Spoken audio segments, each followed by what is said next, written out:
Content warning. Echo can be emotionally intense experience and may not be for everyone. Echo contains themes of adult nature, including violence, torture, drug usage, and harsh language. Viewer discretion is advised. I'm going to talk to him again. Who, TJ? I hear my voice rise in concern. He doesn't say anything. Flynn. I sit up. Don't do that. He glares at me. Yeah, why not? This is probably the last chance I'll get. But trying to think of something to say. Nothing good will come out of it. If he hadn't said anything until now, then he'll probably never will. We'll see about that. The implication in his voice sends a chill down my spine. Flynn! The lizard looks away from me. What? I'm not going to do anything. Just talk. And if he doesn't say anything? Flynn stares at the wall. Then I guess that's that. But I want to talk to him without Leo there to coddle him like he's some kid. I put my face in my hands and rub slowly. I know Flynn would never want to hurt TJ, but he can get so emotional, and what if TJ says something wrong? Just let me go with you when you do. Flynn turns his head to look back at me. Why? I just want to be there to keep things grounded. Flynn stares hard at me. Maybe. He likes you, so maybe that'll be good. He continues to stare at me, and I feel a little uncomfortable. What? You just have to promise one thing. What? I say it in a bit more slowly. What? Don't get in the way. Don't try to defend him, even if he's acting all sad and shit. I look back at him, unsure what to say.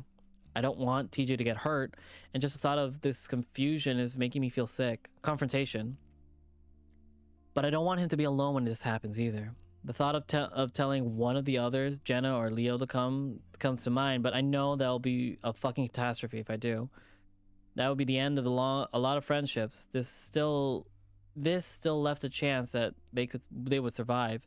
Either way, I'm going to have to promise him if I want the chance to go along. But whether or not I keep that promise, I'll tell the truth. I'm not gonna lie to him. I promise, but only if it doesn't get physical. Flynn's eyes narrow. What? What? He continues to stare at me like he's trying to see something behind me. What? I'm not lying. Flynn gives his signature snort and closes his eyes again. It won't. I look at him skeptically, deciding not to remind him about what happened at the river. I sigh and stare at my naked balls for a moment, feeling a little strange. I'm gonna go to the bathroom, maybe take a shower. All right. I get up on unsteady feet and head into the hallway, wondering if I should try. Shirtless.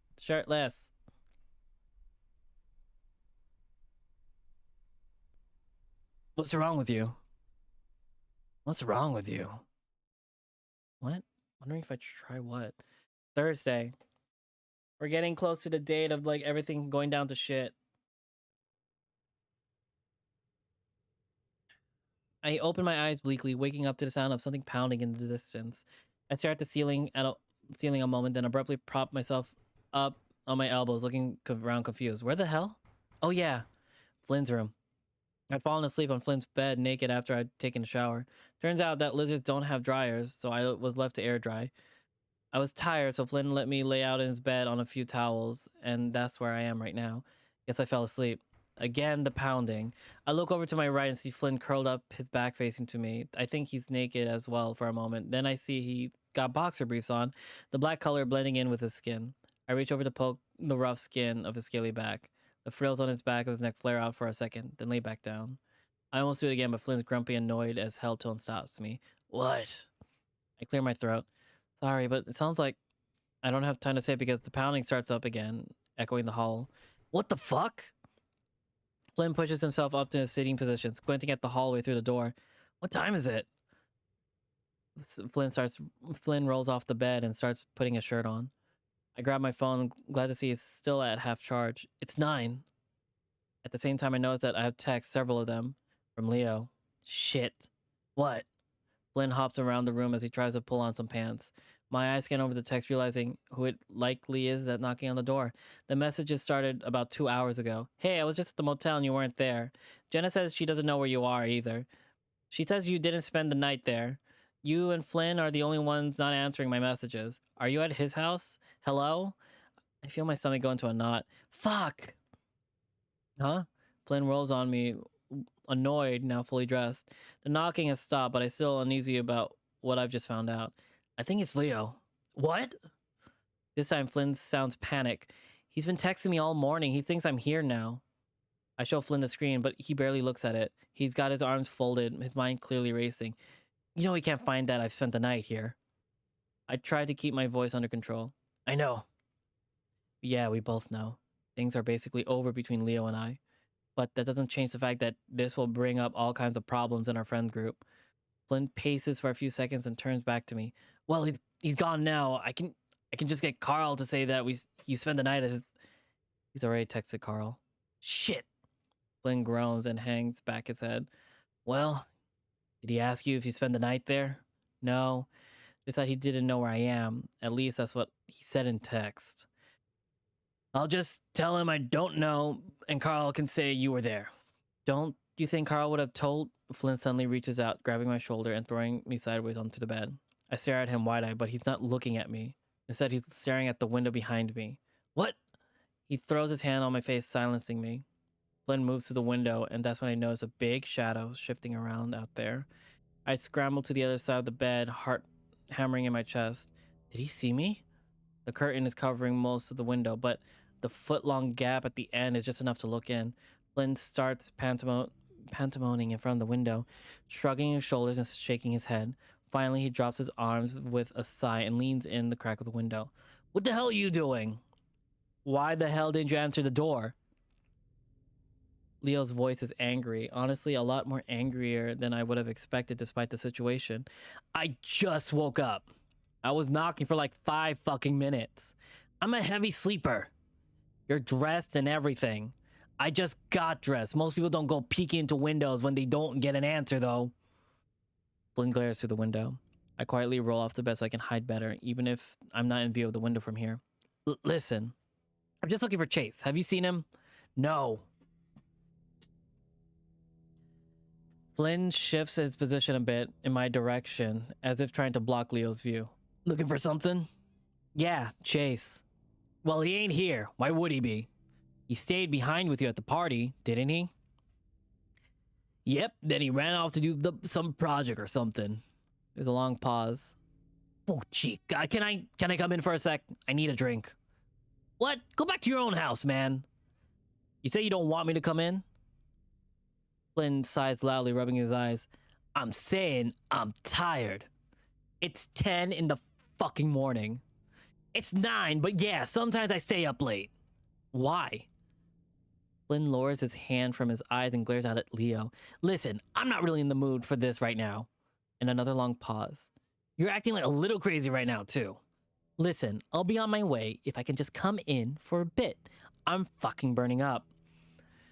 I see Flynn push his forehead against the glass, eyes closed, frustration written all over his face. All right, a glass of water, then you get that out so I can go back to sleep. Fine. With that, Flynn closes the window, watching it for a while before sighing loudly again. All right, stay here, got it? If he knows you're here, we both know he'll kill us both. Yeah. All right. If for whatever reason he comes back here, hide under the fucking bed if you have to. With that, Flynn turns and heads out the door in the hallway. The last thing he said has me feeling like shit. Sneaking around behind Leo's back like this is wrong, even if I know telling him about it would be worse. It's my fault that Leo can't get over our relationship. No, it's not. Girl, it's not your fault. It's his. It's his dumbass. I have the right to do what I want, right? Yeah. I sigh and press my forehead into the bed, staring at my crotch. Then I realize that I'm still naked. I look up, listening. I hear the front of the door open, followed by some distant mumbling from Leo. If I sneak into the bathroom real quick, I can grab my clothes. Maybe stay there until Leo leaves. At least that way it won't look as bad if he finds me for what reason. I get up and pad quietly into the hallway listening. I can hear some clinking around in the kitchen, then a murmur of some voices. The kitchen is practically out of sight of the hall, which leads into the living room. I stand there for a moment longer, tail twitching as I contemplate if this is a good idea or not. The moment I hear Leo's voice coming from the kitchen area again, I quickly tiptoe the short distance to the bathroom. Despite not having come close at all to being caught, my heart still hammers in my chest. The voices continue to mumble in the kitchen as I start looking around for my clothes. They're folded neatly on the counter, and I quickly snatch them up. Pretty sure I wouldn't smell on you. I catch a few words from Leo that makes my ears perk. Something about the smell? Leo smells a lot of things. He has a canine nose. My eyes widen. Did he smell me on Flynn? I'm pretty sure Flynn hasn't showered since what we did yesterday. My heart rate picks up again as I fell to my knees wanting to give out. Where the fuck are you going? This time I do hear Flynn, and I know exactly where it means. The only problem is that I'm still naked in the fucking bathroom. Did I lock the door? Then Leo would definitely know someone's here, and that is probably me. Fuck! I mouth the word knowing Leo would hear it if I said it now. I hear heavy steps coming up the hall. I definitely can't go back in the room and hide under the bed now. They don't keep coming towards the bathroom, though. The movements became somewhat muffled again as they turn into Flynn's room. This is fucking crazy, Leo. If Leo heard Flynn, he doesn't say anything. I anticipate the sound of Leo ripping up Flynn's room, but I guess he isn't that far gone because things go quiet again. Then there's some pacing around along with heavy breathing. You realize I could call the cops, right? I hear the closet door open. I look around, desperately realizing that I don't have much time. The first thing I see is the shower curtain in the bathtub. It's see-through, blue colors, so there's no way I can stand behind that. I hear shifting around in the other room again, and their bickering becomes more clear as they step back into the hall. Panicking and practically numb with fear, I crouch down and pull open a cupboard under the sink. Amazingly, there's only a few bottles of cleaning solutions, leaving plenty of room for me to squeeze in. As quietly as I can, I crawl into the opening. Reaching back out, I pull the door closed and setting my other hand against it as I do so it won't spring shut. Everything goes dark and their voices become muffled again. Oh my god. This is tense, to say the least. Is that music? Like, I don't know what's music and sound in here. It's just so weird. Like, this should have been a sound, not music. I back up against the very back of the enclosure, hugging my knees as I try to keep my breathing quiet. It's actually a little while before they come into the bathroom, and I almost jump as Leo's voice booms in the small space. His smell is all over your fucking house. Then he should probably shower more. There's a small silence, and I imagine that Leo just gave him a look that shattered any surely confidence he might have had. Like I said, he was here for like an hour yesterday. And why didn't you fucking tell me that earlier? Because I knew you'd be like this. Seriously. Their footsteps shift again, in time with their voices muffling. I dare to let out a small sigh of relief. I can still hear them arguing, but I don't really care enough. Whoa. Follow them. You pass through the cupboard door into the bathroom. You follow the voices down the hall into the kitchen. Leo's on his way to the door. He stops in front of it, tunneling back around to Flynn, who's following close behind. You're really starting to piss me off, Flynn. And you're really starting to freak me out, Leo. All of that still doesn't explain why his smell is all over you. Flynn works his jaw a moment, eyes narrowed. We roughhoused a little bit by the mine. By the mine. You know how we get sometimes. It was really hot. Leo is shaking his head like he's tired of listening to what Flynn has to say. Like he's tired of everything. And then to have it mixed with that smell? Flynn throws his hands up, exasperated. I jerked off later. Sorry, but that's really ain't any of your business. You know, it's kind of fucking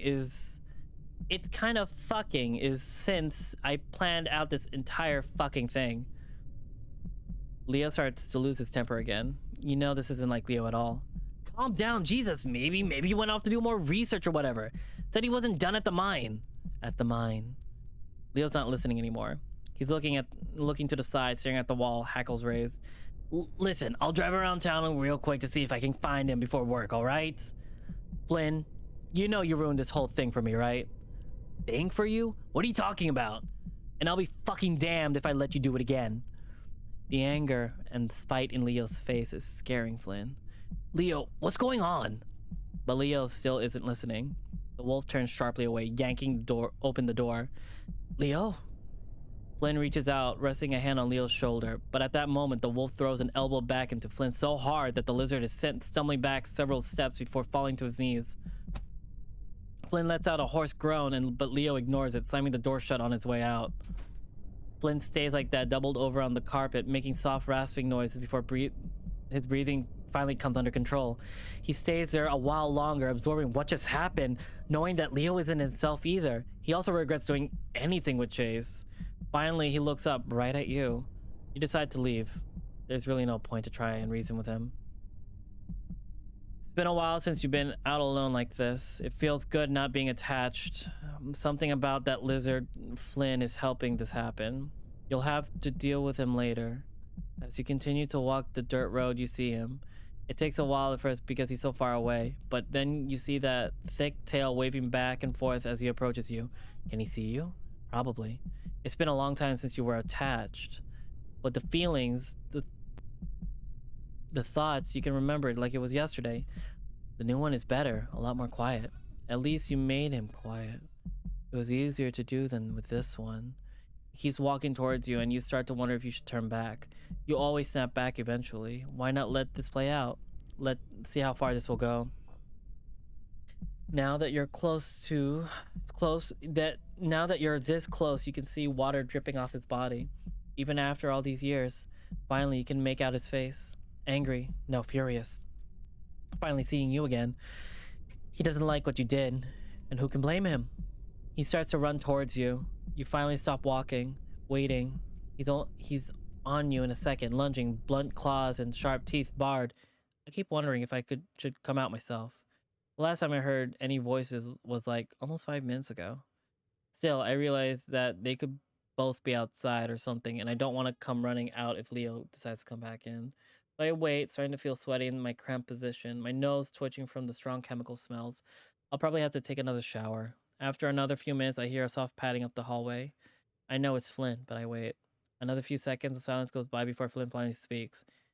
He's gone. So, how are we going to explain that to Leo, that Carl just forgot that I was there?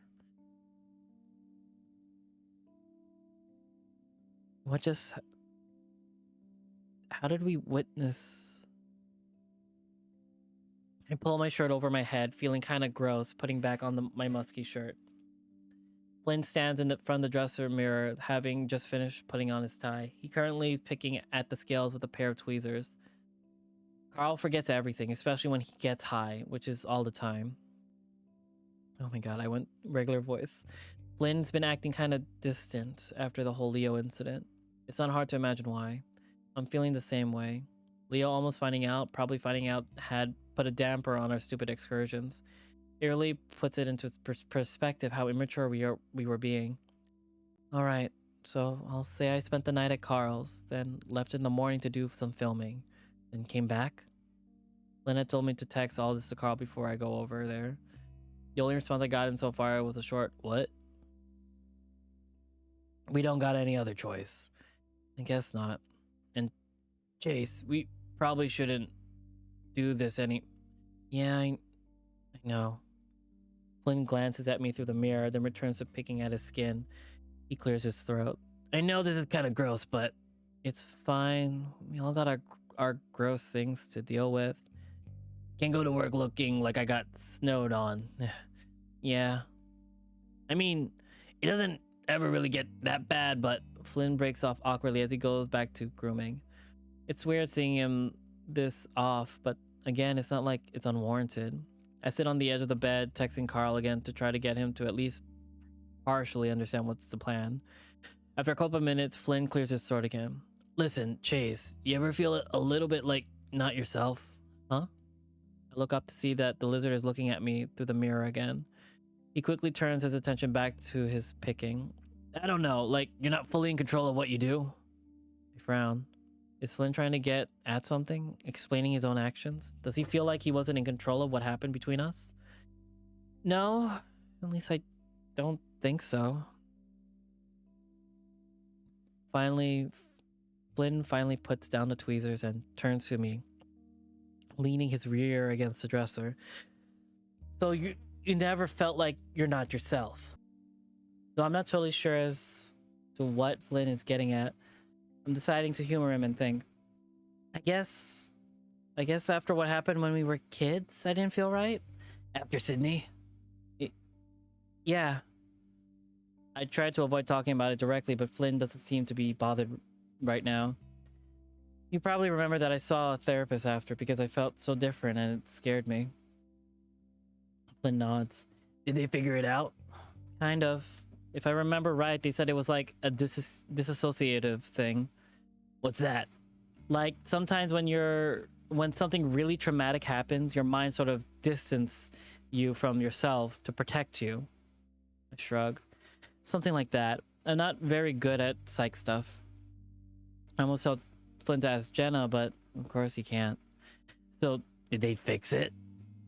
Not really, but I got used to it, I guess. It was like the new me. And you're okay with that? I shrug again. My therapist said that really traumatic things can change the way your brain works forever. You just learn to live with it. That doesn't sound good. No, but it's a part of life. I think we all changed. Yeah. I don't go into detail about how it got worse over time, the whole not feeling like myself, how it felt more and more like my personality was bleeding away and that I'm a completely different person now than I was 10 years ago. Because in the back of my mind, I just wonder if that's what it's like to grow up. That you become less like you were as a kid, happy, carefree, a complete douchebag, and turn into this hollow shell of that.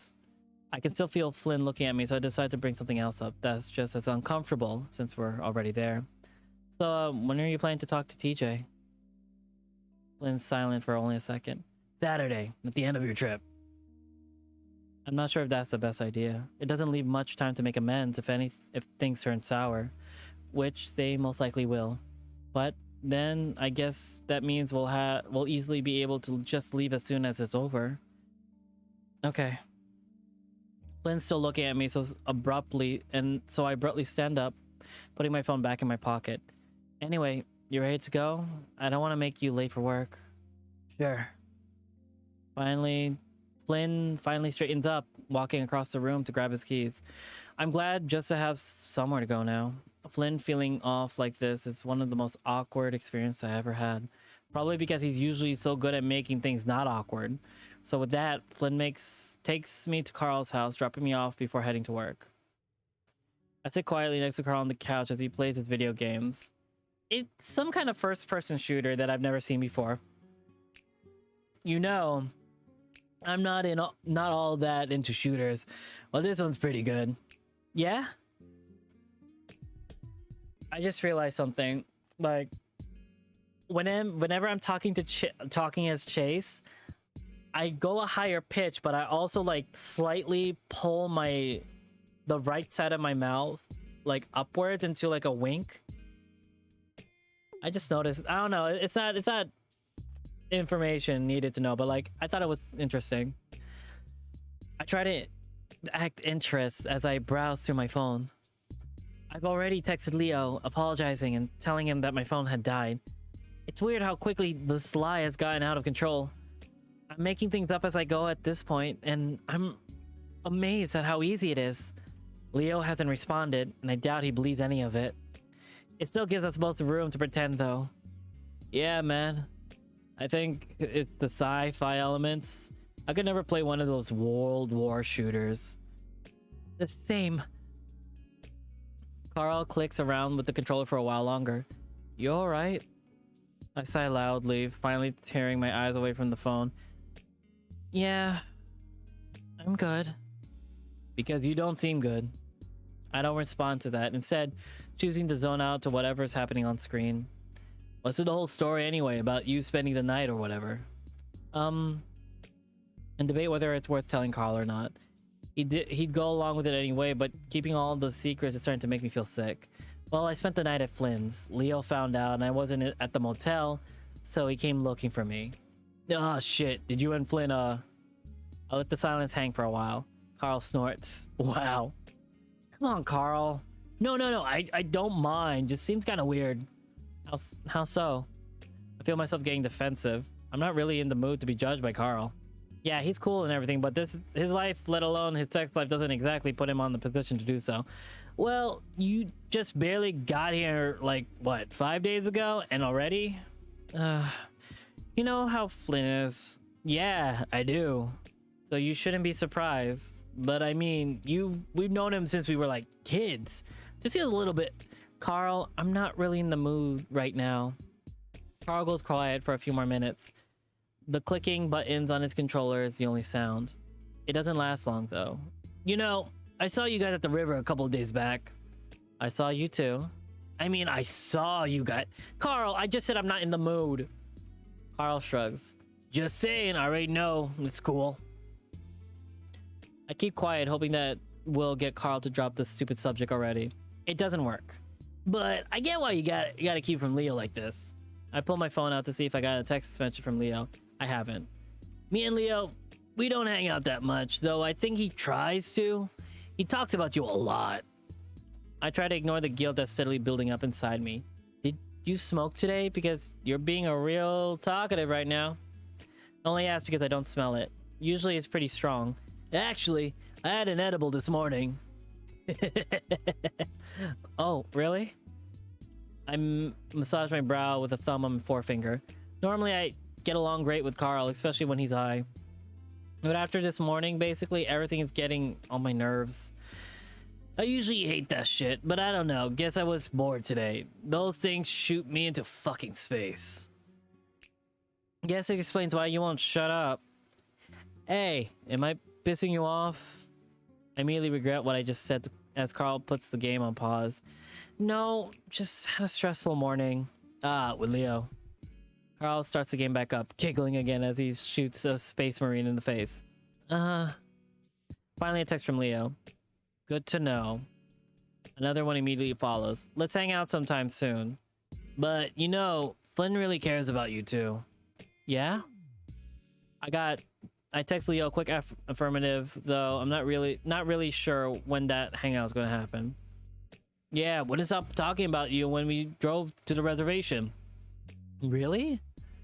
That actually did seem really out of the ordinary. What the hell would Flynn have to say about me? Carl shrugs. Bunch of stuff. He wanted to buy you something from the reservation, but thought it might be too weird. Flynn buy me a gift? That is kind of weird. For Flynn, I mean. I thought it was kind of cute. What else did he say? Carl seems to think hard while he continues to shoot guys on the screen. He twists the controller this way and that, bumping into my shoulder each time. Said you seem to have grown up a lot and that you were different than you were as a teenager. Huh? Yep, real cute.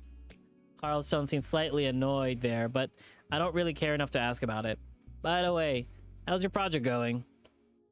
Being reminded that I have an entire project to do doesn't ease the knot that's forming in my stomach. Not that great.